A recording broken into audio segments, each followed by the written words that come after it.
આકાશવાણી સમાચાર રૂપલ જાની વાંચે છે. મુખ્ય સમાચાર. પ્રધાનમંત્રી નરેન્દ્ર મોદીએ કોવિડ-19 માટેની ભારતીય રસી વિકસાવનારા સંશોધનકારો અને ઉત્પાદકોએ કરેલા પ્રયાસોને બિરદાવી આ પડકારને પહોંચી વળવા તમામ સંભવિત સહાય માટે સરકારની પ્રતિબદ્ધતા વ્યક્ત કરી છે. કેન્દ્રીય માર્ગ અને પરિવહન તેમજ રાજમાર્ગ મંત્રી નીતિન ગડકરીએ જોજીલા ટનલના નિર્માણ કાર્યની શરૂઆત કરાવી. કેન્દ્રીય રસાયણ અને ખાતર મંત્રી ડીવી સદાનંદ ગૌડાએ કહ્યું છે કે ભારતીય ઔષધિ ક્ષેત્ર વર્ષ 2024 સુધીમાં $65 અબજ સુધી પહોંચે તેવી આશા છે. પૂર્વ રાષ્ટ્રપતિ ડોક્ટર એપીજે અબ્દુલ કલામની 89મી જયંતિએ કૃતજ્ઞ રાષ્ટ્ર તેમને સ્મરણાંજલિ અર્પી રહ્યું છે. પ્રધાનમંત્રી નરેન્દ્ર મોદી આવતીકાલે અન્ન અને કૃષિ સંગઠનની 75મી વર્ષગાંઠ નિમિત્તે ₹75 મૂલ્યના સ્મૃતિ સિક્કાનું વિમોચન કરશે. સમાચાર વિગતવાર. પ્રધાનમંત્રી નરેન્દ્ર મોદીએ કોવિડ-19 માટેની ભારતીય રસી વિકસાવનારા સંશોધનકારો અને ઉત્પાદકોએ કરેલા પ્રયાસોને બિરદાવી આ પડકારને પહોંચી વળવા તમામ સંભવિત સહાય માટે સરકારની પ્રતિબદ્ધતા વ્યક્ત કરી છે. પ્રધાનમંત્રી નરેન્દ્ર મોદીએ આજે કોવિડ-19ની મહામારી સામેની પરીક્ષણ પદ્ધતિ, સંપર્ક ટ્રેસિંગ, દવાઓ અને રસીકરણ સંશોધન માટેની સમીક્ષા બેઠકમાં ભાગ લીધો હતો. પ્રધાનમંત્રીએ આરોગ્ય મંત્રાલયના રસી માટેના વ્યાપક વિતરણ અને વિતરણ પદ્ધતિઓ અંગે માહિતી મેળવી હતી. પ્રધાનમંત્રી સર્વેક્ષણ અને પરીક્ષણ બંનેને વધારવા પર ભાર મૂક્યો હતો. તેમણે કહ્યું કે નિયમિત, ઝડપી અને સસ્તી પરીક્ષણ સુવિધા સૌ કોઈને વહેલી તકે ઉપલબ્ધ થવી જોઈએ. શ્રી મોદીએ પરંપરાગત દવાઓની સારવાર માન્યતાની જરૂરિયાત પર પણ ભાર મૂક્યો હતો. તેમણે પુરાવા આધારિત સંશોધન કરવા અને કપરા સમયમાં વિશ્વસનીય નિરાકરણ લાવવા બદલ આયુષ મંત્રાલયની પ્રશંસા કરી હતી.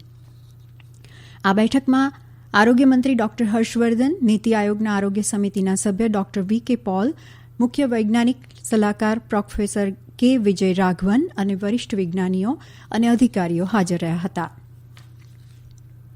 કેન્દ્રીય માર્ગ, પરિવહન અને રાજમાર્ગ મંત્રી નીતિન ગડકરી જમ્મુ કાશ્મીર અને લદ્દાખમાં જોજીલા ટનલના નિર્માણ કાર્યની શરૂઆત કરાવી છે. જમ્મુ કાશ્મીરના પશ્ચિમી પોર્ટલ નીલાગઢમાં અને લદ્દાખમાં ઇસ્ટ પોર્ટલ સ્પેંગલા મીનમર્ગમાં વિસ્ફોટ કરીને તેની શરૂઆત કરાઈ હતી. શ્રી ગડકરીએ આ ક્ષણને ગૌરવપૂર્ણ અને મહત્વપૂર્ણ ગણાવી હતી. તેમણે કહ્યું કે આ ટનલના કામમાં અમારા વિભાગના બધા અધિકારીઓ અને બધા જ લોકોના પ્રયાસોના કારણે અમે 4,000 કરોડ રૂપિયાની બચત પણ કરી છે. ભારતની જનતાના 4,000 કરોડ બચાવ્યા છે અને એશિયાની સૌથી મોટી ટનલનું નિર્માણ કાર્ય શરૂ થયું છે. 3,000 મીટરની ઊંચાઈ પર 14.55 કિલોમીટર લાંબી આ ટનલ રાષ્ટ્રીય રાજમાર્ગ 1 પર દ્રાસ કારગિલના માર્ગે શ્રીનગર અને લેહને જોડશે. કેન્દ્રીય રસાયણ અને ખાતર મંત્રી ડીવી સદાનંદ ગૌડાએ કહ્યું છે કે ભારત વિશ્વમાં જેનેરિક દવાઓના સૌથી મોટા ઉત્પાદક અને નિકાસકાર દેશોમાંનો એક છે. ભારતીય ઔષધિ ક્ષેત્ર વર્ષ 2024 સુધીમાં $65 અબજ સુધી પહોંચે તેવી આશા છે. વર્ચ્યુઅલ માધ્યમથી યોજાયેલા લેટિન અમેરિકા અને કેરેબિયન સત્રના રી-ઇમેજિનિંગ ડિસ્ટન્સીસ વિષય પર સંબોધન કરતા શ્રી ગૌડાએ કહ્યું કે કોવિડ-19ના ઉપચાર માટેની દવા હાઇડ્રોક્સી ક્લોરોક્વિન અને એઝિથ્રોમાઇસિન ભારતે 120થી વધુ દેશોમાં મોકલી આપી છે. તેમણે કહ્યું કે આ દવાઓ પૂરી પાડનાર ભારત દેશની દુનિયામાં વિશ્વસનીય પ્રતિષ્ઠા છે. શ્રી ગૌડાએ કહ્યું કે સરકારે દેશમાં 3 ઔષધિ પાર્ક અને તબીબી ઉપકરણો સંબંધિત 4 પાર્ક એમ કુલ 7 પાર્કને વિકસાવવા તાજેતરમાં જ યોજના શરૂ કરી છે.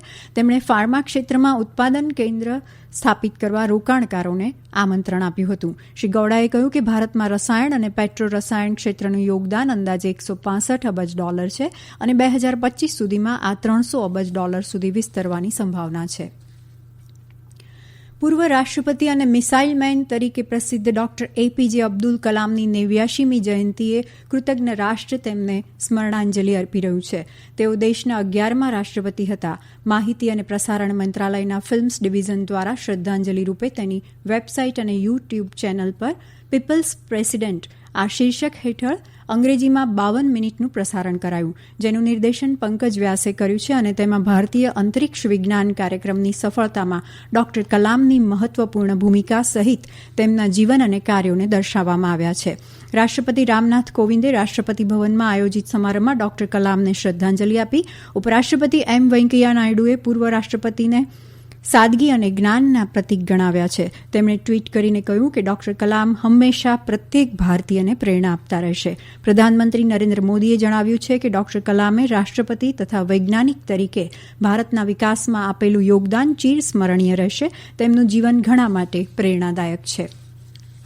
ગૃહમંત્રી અમિત શાહે ડોક્ટર કલામને દેશના અવકાશ અને મિસાઇલ કાર્યક્રમના શિલ્પકાર તરીકે ઓળખાવીને તેમની કામગીરીને પ્રેરણાદાયી ગણાવી છે.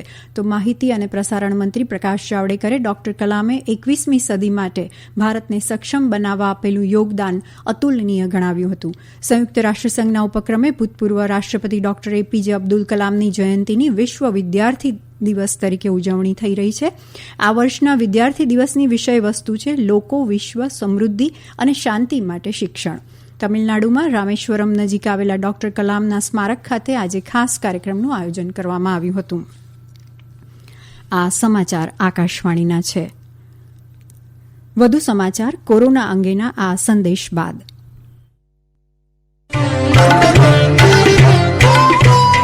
કોવિડથી બચવાના મહત્વપૂર્ણ 3 ઉપાય: માસ્ક પહેરો, 2 ગજનું સલામત અંતર જાળવો અને હાથ સાફ રાખો.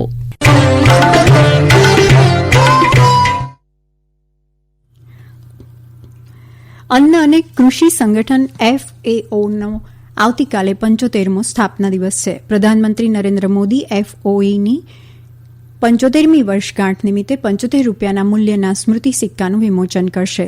દેશના નબળા વર્ગો અને સમુદાયોને આર્થિક તેમજ પોષણની દ્રષ્ટિએ વધુ મજબૂત બનાવવાની FAOની કામગીરી અદ્વિતીય છે. એની સાથે ભારતનું ઐતિહાસિક જોડાણ છે. પ્રધાનમંત્રી આ નિમિત્તે 8 ખેતી પાકોની તાજેતરમાં વિકસાવવામાં આવેલી 17 નવી જાતો પણ રાષ્ટ્રને સમર્પિત કરશે. જૈવિક રીતે સમૃદ્ધ આ જાતો અદના ભારતીયોની સામાન્ય થાળીને પોષક તત્વોથી ભરપૂર થાળી બનાવશે. Pension fund regulatory and development authority PFRDA ના અધ્યક્ષ સુપ્રતિમ બંદોપાધ્યાયે જણાવ્યું છે કે રાષ્ટ્રીય પેન્શન પ્રણાલી અને અટલ પેન્શન યોજનાના સંચાલન હેઠળની કુલ સંપત્તિ 5 લાખ કરોડ રૂપિયાને પાર કરી ગઈ છે. શ્રી બંદોપાધ્યાયે કહ્યું કે આ નાણાકીય વર્ષના અંત સુધીમાં PFRDAને 6 લાખ કરોડ રૂપિયાના AUM એટલે કે એસેટ અંડર મેનેજમેન્ટના લક્ષ્યાંકને પહોંચી વળવાની આશા છે. તેમણે કહ્યું કે 5 લાખ કરોડ રૂપિયાની સંપત્તિ હાંસલ કરવી એ એક મોટી ઉપલબ્ધિ છે, જે pension fund regulatory and development authority અને રાષ્ટ્રીય પેન્શન પ્રણાલીમાં ગ્રાહકોનો વિશ્વાસ દર્શાવે છે. વંદે ભારત મિશન હેઠળ પરિવહનના વિવિધ માધ્યમો દ્વારા અત્યાર સુધીમાં 18 લાખથી વધુ ભારતીયોને સ્વદેશ પરત લાવાયા છે. નવી દિલ્હીમાં પત્રકારોને જાણકારી આપતા વિદેશ મંત્રાલયના પ્રવક્તા અનુરાગ શ્રીવાસ્તવે કહ્યું કે વંદે ભારત મિશનના 7મો તબક્કો આ મહિનાની 1લી તારીખથી ચાલુ છે. આ દરમિયાન 18 દેશોના 4044 આંતરરાષ્ટ્રીય ઉડ્ડયનોનું સંચાલન કરાયું હતું. આજે હેન્ડ વોશિંગ દિવસ છે. આ દિવસ દર વર્ષે 15મી ઓક્ટોબરે રોગ નિવારણના અસરકારક ઉપાય તરીકે લોકોમાં હાથ ધોવા પ્રત્યેની જાગૃતિ લાવવાના હેતુથી મનાવવામાં આવે છે. વિશ્વ આરોગ્ય સંસ્થાના પ્રાદેશિક નિદેશક ડોક્ટર પૂનમ ક્ષેત્રપાલસિંહે કહ્યું કે આ વર્ષે આ દિવસ સમગ્ર વિશ્વને એ યાદ અપાવવા માટે ખૂબ મહત્વપૂર્ણ છે કે આ સામાન્ય અને સસ્તો ઉપાય ખૂબ જ મહત્વપૂર્ણ અને ખતરનાક સંક્રમણને અટકાવવા માટે અસરકારક છે. તેમણે કહ્યું કે 10 મહિનામાં મહામારીના સમયમાં સાબુથી હાથ ધોવા, સુરક્ષિત સામાજિક અંતર રાખવા, માસ્કનો ઉપયોગ કરવા જેવા ઉપાયોથી કોરોના વાયરસથી ઘણા અંશે બચી શકાય છે. આજે આંતરરાષ્ટ્રીય ગ્રામીણ મહિલા દિવસ છે. આ દિવસ કૃષિ અને ગ્રામીણ વિકાસને પ્રોત્સાહન આપવા આદિવાસી મહિલાઓ સહિત ગ્રામીણ મહિલાઓની મહત્વપૂર્ણ ભૂમિકા અને યોગદાનને મહત્વને ઉજાગર કરવા મનાવવામાં આવે છે. સરકારે બધા જ નાગરિકોને અનુરોધ કર્યો છે કે યુદ્ધમાં શહીદ થયેલા વીર યોદ્ધાઓની વિધવાઓ, બાળકો અને પૂર્વ સૈનિકોના કલ્યાણ માટે રાષ્ટ્રીય સશસ્ત્ર દળ ધ્વજદિન ફાળામાં ખુલ્લા દિલથી દાન આપે. આ દિવસ દર વર્ષે 7મી ડિસેમ્બરે મનાવવામાં આવે છે. જમ્મુ કાશ્મીરના ઉપરાજ્યપાલ મનોજ સિન્હાએ આજે શ્રીનગર સ્થિત સચિવાલયમાં માતા વૈષ્ણો દેવીના ભક્તો માટે એક મોબાઈલ એપ શરૂ કરી છે. આ એપના કારણે વિશ્વભરથી આવતા શ્રદ્ધાળુઓને માતાના દર્શને આવવામાં મદદ મળશે. અંતમાં મુખ્ય સમાચાર. પ્રધાનમંત્રી નરેન્દ્ર મોદીએ કોવિડ-19 માટેની ભારતીય રસી વિકસાવનારા સંશોધનકારો અને ઉત્પાદકોએ કરેલા પ્રયાસોને બિરદાવી આ પડકારને પહોંચી વળવા તમામ સંભવિત સહાય માટેની સરકારની પ્રતિબદ્ધતા વ્યક્ત કરી છે. આકાશવાણી પર